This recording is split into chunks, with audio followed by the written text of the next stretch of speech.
Bom, para inaugurar o semestre de hoje, eu trouxe aqui uma pessoa muito querida, muito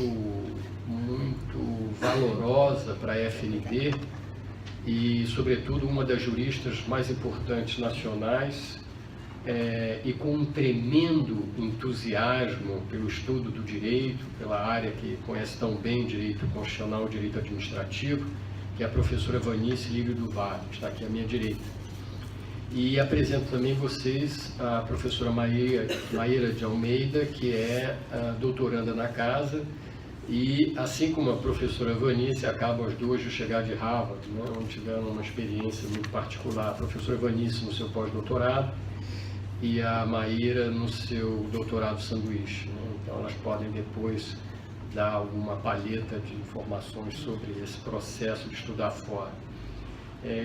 Bom, mas eu não tenho muito mais a dizer sobre a Vanice, senão que ela tem sido pessoa notável, né? E se não dizer que ela também faz parte do grupo de juristas notáveis e que colabora muito conosco aqui na FND, e ela tem sempre o meu agradecimento ex cordis, né, sobre os projetos dela. Eu vou deixar a Maíra fazer a apresentação e eu vou me sentar ali, mas é sensacionais as ideias que a Vanice traz sempre, né? Agora com os livros que falam e o GPS acadêmico que está no YouTube. Passo a palavra então à professora Maíra Almeida.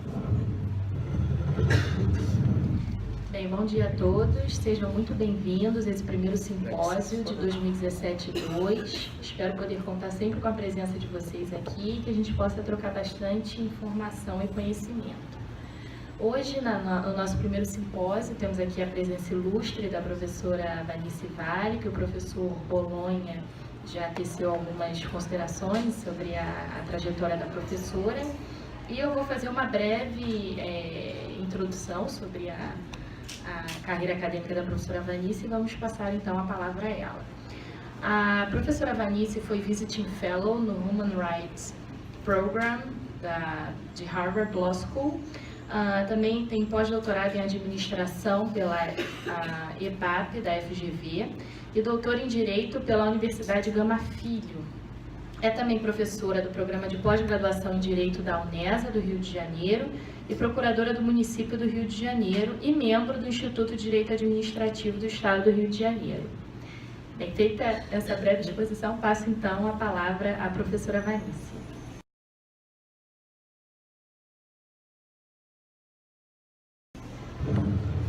Muito obrigada, professora Maíra. Vocês que são alunos da FND, vocês conhecem a proverbial generosidade do professor Bolonha, né? Sabem que o professor Bolonha é uma pessoa de coração amigo, e aí com isso certamente vão dar o desconto àquilo que ele disse. Esse é o amigo falando. Eu tenho sempre muito prazer de estar de volta aqui à FND. De volta, digo, porque já funcionei aqui como professora substituta há séculos atrás.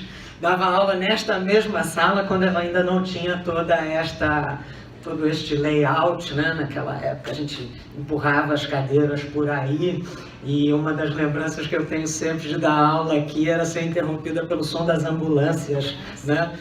Eu não tinha concluído a minha aula ainda se não tivesse passado uma ambulância chegando ao hospital. E é sempre um prazer enorme estar aqui, não só por essa reminiscência histórica minha, pelos laços de amizade que me unem ao professor Bolonha e vários outros membros do corpo docente, mas pela excelência que eu tive a oportunidade de experimentar quando lecionei aqui, pela excelência desse centro de pensamento. Vivemos tempos em que o que se requer da Faculdade de Direito é que se desenvolva gente com pensamento crítico, né? Pensamento crítico, mas também com um olhar propositivo. Nossa realidade reclama crítica, sem sombra de dúvida, os jornais apontam isto a todos os dias, mas ela reclama também criatividade, inventiva, proposição. Nesse sentido, também a intervenção que eu vou fazer aqui, que envolve um pouco de crítica e um pouco de proposição, nesse terreno tão importante, nesse terreno que tem me ocupado tanto sobre todos os aspectos da minha vida, que é o terreno da efetividade dos direitos fundamentais, né? Também costumo dizer, quando vou a locais como este, que é sempre, há um quê de oportunismo, Maíra, na minha vinda, porque, como vou falar sobre ideias em construção, eu sempre me beneficio das perguntas e comentários de vocês. Então, professor Bolonha, confesso, né, que aceito o convite também um pouco para ter este subproduto, né? Mas acho que a academia é isso, né? A academia é a gente trocar ideias e se beneficiar desta troca. Muito bem, eu queria observar com vocês, quer dizer, vamos falar hoje sobre a cláusula de eficácia imediata e se ela efetivamente trabalha ou não em favor da concretização do projeto constitucional de direitos fundamentais. O meu lugar de observação para abordar este tema vejam, Maíra acabou de declinar, a par da minha atividade acadêmica, eu sou advogada de Estado, sou procuradora do município do Rio de Janeiro, há muito mais tempo que eu gosto de admitir, né? E aí, portanto, atuo hoje na área de urbanismo e desapropriações e atuo especificamente nos conflitos que envolvem direito à moradia, as demandas que envolvem a reivindicação da proteção do direito fundamental à moradia, de modo que o meu ponto de observação é uma interseção entre a reflexão teórica, acadêmica, doutrinária e como essas coisas acontecem, como eu costumo brincar com os estagiários, do outro lado da rua 1º de Março, né? A Procuradoria do Município se situa num lado da 1º de Março e o Tribunal de Justiça do outro, né? E a tese central, o tema central que eu quero discutir com vocês é saber se o discurso da máxima efetividade ele está, de fato, trabalhando em favor ou contra o projeto traduzido pela Constituição de 88, o projeto de emancipação à cidadania brasileira, né? Minha proposta aqui é empreender uma análise um pouco crítica nesse discurso, trazer notícias de dificuldades que ele possa estar transparecendo para provocar esse nosso exercício reflexivo.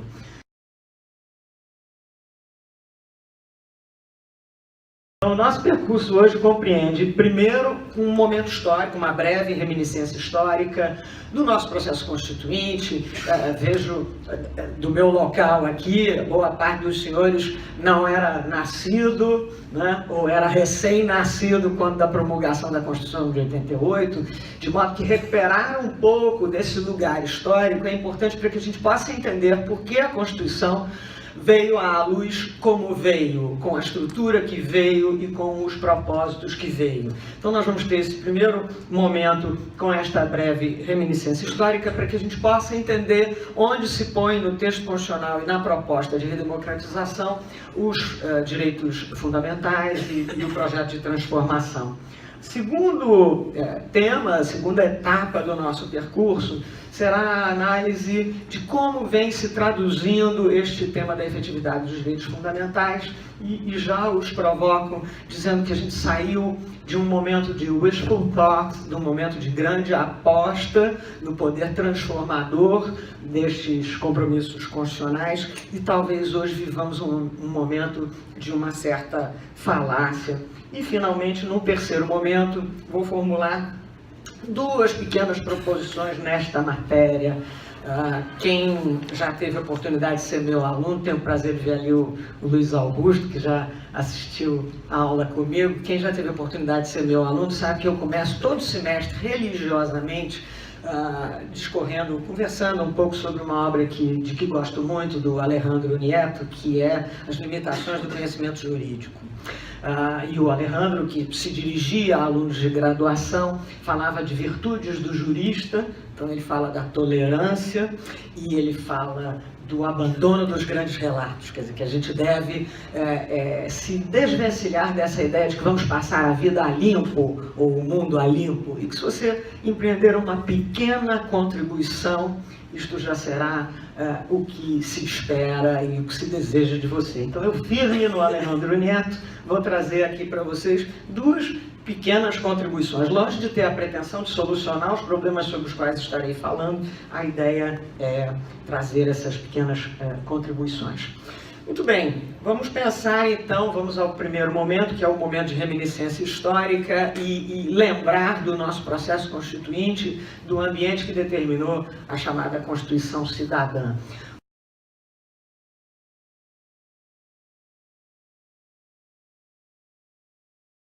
Os senhores vão se lembrar, o nosso processo de redemocratização foi um processo extremamente negociado, né? Não tivemos uma ruptura mais traumática, por assim dizer, na ordem institucionalizada à época, e isto resultou numa Assembleia Nacional Constituinte convocada com uma série de dilemas, Congresso Constituinte, a presença de representantes não eleitos, todos esses elementos que os senhores conhecem. Mas o que importa mais para a nossa reflexão neste momento é que era um universo de parlamentares extremamente dividido no que toca às suas posições pela conservação ou pela mudança.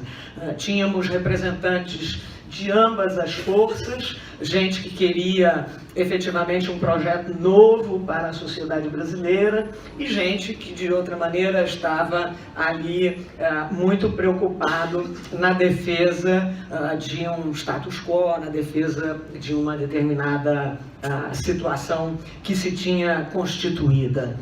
De modo que nós tínhamos presente nesse momento constituinte, e isto transparece em alguma medida no texto que dele resultou, uma coexistência de intuitos.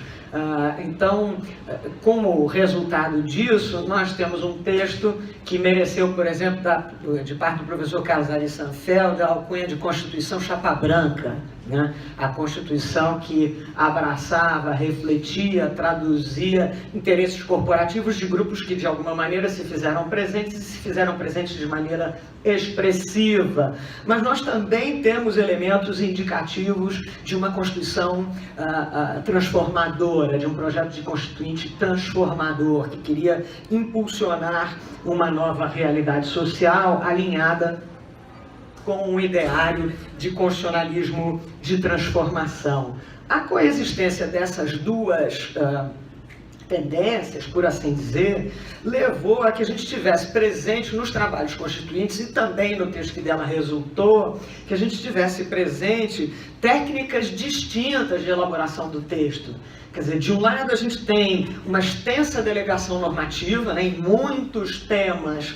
A incapacidade de geração de consenso se solucionou pela delegação normativa. Então você esculpe uma determinada agenda no texto constitucional e diz, olha, isso se desenvolverá na forma da lei e remete, portanto, isso ao desenvolvimento do jogo político ordinário. E aí nós vamos ter isso em vários temas sensíveis, né? Limites à propriedade, uma série de outros elementos que a gente sabe que são bastante sensíveis na sociedade brasileira. Então, de um lado, nós temos o uso expressivo da delegação normativa, que é uma técnica dilatória, né? Você transfere a solução, o equacionamento daquilo para um momento futuro, né? Há um trabalho muito interessante capitaneado pelo professor Oscar Milena, Dmitry Dimoulos, que está disponível na internet e tal, sobre resiliência constitucional e os compromissos dilatórios, né? Então nós temos o uso desta técnica, mas de outro lado nós temos normas autovinculantes, normas que pretendiam instaurar uma ordem nova já, né? E por vezes, vejam, no mesmo tema a gente tinha as duas coisas, né? Pensem no próprio exemplo que eu dei do direito de propriedade, né? Fica assegurado o direito de propriedade, norma autovinculante. A propriedade observará sua função social, compromisso dilatório. Então nós temos o emprego, a conjugação dessas técnicas em vários pontos da Constituição. E aí vejam, são vetores em sentido contrário. A norma dilatória posterga e a norma autovinculante quer antecipar o processo. Nesse sentido, a gente tem a nossa famosíssima cláusula do artigo 5º, parágrafo 1º, que assegura a aplicação imediata dos direitos fundamentais. Nós vamos ter também, nesse processo, nessa visita histórica, nós vamos ter a doutrina brasileira da efetividade, liderada, como os senhores sabem, a seu tempo pelo hoje ministro Luiz Roberto Barroso, que, a par da qualidade técnica em si da doutrina, mas ela, sem sombra de dúvida, respondia a uma aflição, digamos assim, ou a uma preocupação de que, porventura, todas aquelas expectativas se frustrassem. Então, aquele era o momento de se dizer que Constituição não era folha de papel, que Constituição não era alguma coisa para a gente ver depois, que Constituição era alguma coisa que deveria incidir imediatamente, de maneira transformadora na realidade social. Portanto, a doutrina da efetividade, ela tinha o compromisso de trazer essa Constituição para o mundo da realidade, e não havia muito espaço para o apontamento das dificuldades, né? Entendam o momento político, amigos. Não dava para dizer assim, não, essa Constituição é ótima, mas nós precisamos ainda fazer isto, mas nós não temos aquilo teoricamente desenvolvido, mas como é que é a questão dos direitos socioeconômicos. O momento não era para isso, o momento era para dizer, esta Constituição é ótima, está valendo e tem que valer já, né? E aí, portanto, nós temos esse impulsionamento da doutrina brasileira da efetividade, que queria, na verdade, naquele momento, ser o contraponto da teoria da rejeição. Lembrem-se, como o próprio ambiente de elaboração do texto constituinte foi um ambiente muito conflagrado, discutido, né? Havia aqueles que dissessem, olha, essa Constituição não vai funcionar. Isso não dá, ela é contraditória, ela tem uma série de defeitos, né? Há um texto muito interessante que foi publicado junto à promulgação da Constituição de 88, está na Revista de Informação Legislativa, que é do meu queridíssimo amigo que perdi recentemente, que é o professor Diogo Figueiredo Moreira Neto. E é muito bacana ler o texto do Diogo, porque o Diogo falava, em outubro de 88, com a Constituição saindo do prelo, ainda com as letras molhadas, e ele dizia, é preciso investir não na tese da rejeição, isso não vai funcionar, isso não tem como funcionar, isso tem muitos defeitos. É preciso investir na tese da transição, nós vamos fazer isso funcionar, nós vamos superar os defeitos, nós vamos trazer isso para a realidade da vida, né? Então, a doutrina brasileira da efetividade vem alinhada com esse pensamento do Diogo, quer dizer, não, vamos apostar na tese da transição, quer dizer, ok, não é o texto ideal, nunca será, né? Em nenhum lugar do mundo foi, mas nós vamos fazer ele funcionar. Essa era a lógica aí da doutrina da efetividade. E no tema específico dos direitos fundamentais, na verdade ela vai ter dois papéis, né, a doutrina da efetividade. Primeiro, ela vai vir, no tema dos direitos fundamentais, para superar a lógica da programaticidade constitucional, né? Não, direitos sociais, então, em especial, isso não é uma meramente programática. A doutrina da efetividade dizia, não, é mais do que isto, né? Tem aplicação imediata. Este era o discurso. Então, num primeiro momento, ela servia a superar a doutrina da programaticidade constitucional, das normas meramente programáticas, e num segundo momento, ela veio socorrer a obstrução do processo político de desenvolvimento desses mesmos direitos fundamentais, né? Lembrem-se, disse aos senhores, a Constituição usou, por vezes, de delegação normativa, transferia to give flash para determinados direitos ao legislador. Mas o processo político, por vezes, se obstrui, porque o processo político é difícil, né? E aí, com a obstrução do processo político, que iria materializar essa delegação normativa, a doutrina da efetividade serviu para dizer, olha só, a obstrução do processo político não pode ser impedimento para a efetividade do direito fundamental. O direito fundamental está aí, artigo 5º, parágrafo 1º, diz que ele é revestido de eficácia imediata, e nós temos que encontrar a solução. Então, este é o percurso histórico muito simplificado que a gente pode trazer aí do desenvolvimento dos trabalhos da Assembleia Constituinte, o texto que a gente tem e como ele se relaciona com o tema dos direitos fundamentais e a sua efetividade. Agora, já no segundo ponto que eu me propus abordar com os senhores, né? Efetividade de wishful thought, a falácia.